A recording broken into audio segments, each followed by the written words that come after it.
மக்களவையில் தனிப்பெரும்பான்மை இல்லாத நிலைக்கு பாஜக தள்ளப்பட்டுள்ளதாக முதலமைச்சர் மு.க.ஸ்டாலின் விமர்சித்துள்ள நிலையில் இந்த முடிவுகள் மக்களின் எண்ணங்களை பிரதிபலிப்பதாக இல்லை என எதிர்க்கட்சித் தலைவர் எடப்பாடி பழனிசாமி தெரிவித்துள்ளார்.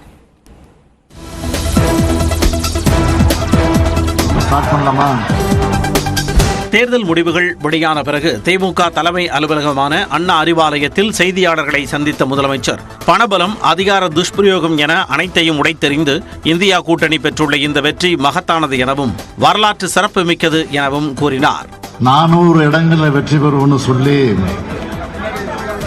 தங்களுக்கு யாருமே எதிரியா இல்லைன்ற நினைப்புல பாஜக கட்டமைப்ப அமைச்சு ஒரு பிம்பத்தை ஏற்படுத்தினாங்க. ஆட்சி அமைக்கும் தனி பெரும்பான்மைக்கு தேவையான இடங்களை கூட பெற முடியாத அளவுக்கு பாஜக இப்ப தள்ளப்பட்டிருக்கு.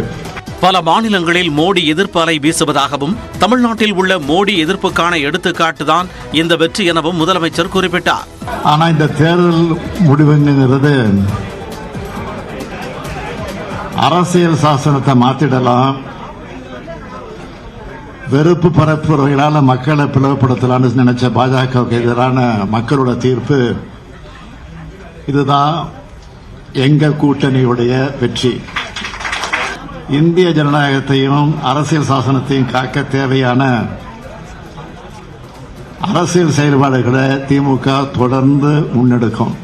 இந்தியா கூட்டணியில் பிரதமராக முன்னிறுத்தப்படுவீர்களா என்ற கேள்விக்கும் முதலமைச்சர் தனது தெளிவான பதிலை அளித்தார். நான் ஏற்கனவே இதற்கு பல முறை பதில் சொல்லியிருக்கிறேன்.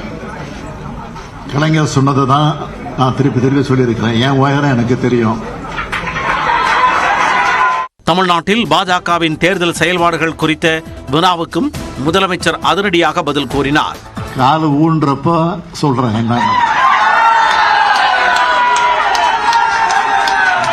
தாமரை மலரும் மலரும் மலரும் மலரும்னாங்கள, எப்படி மலராம போச்சோ அது மாதிரிதான் ஆகும்.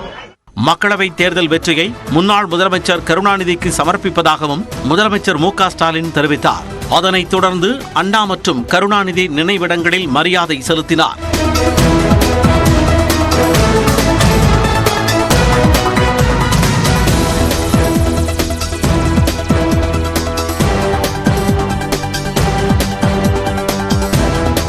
இதனிடையே இந்த தேர்தல் முடிவுகள் மக்களின் எண்ணங்களை முழுமையாக பிரதிபலிக்கும் வகையில் இல்லை என அதிமுக பொதுச் செயலாளர் எடப்பாடி பழனிசாமி தெரிவித்துள்ளார். இது தொடர்பாக அவர் வெளியிட்டுள்ள அறிக்கையில் அதிகார பலம், பணபலம், பொய் பரப்புரை மற்றும் சூழ்ச்சி செய்பவர்களுக்கு சாதகமான முடிவுகள் வெளியாகியுள்ளதாக கூறியுள்ளார்.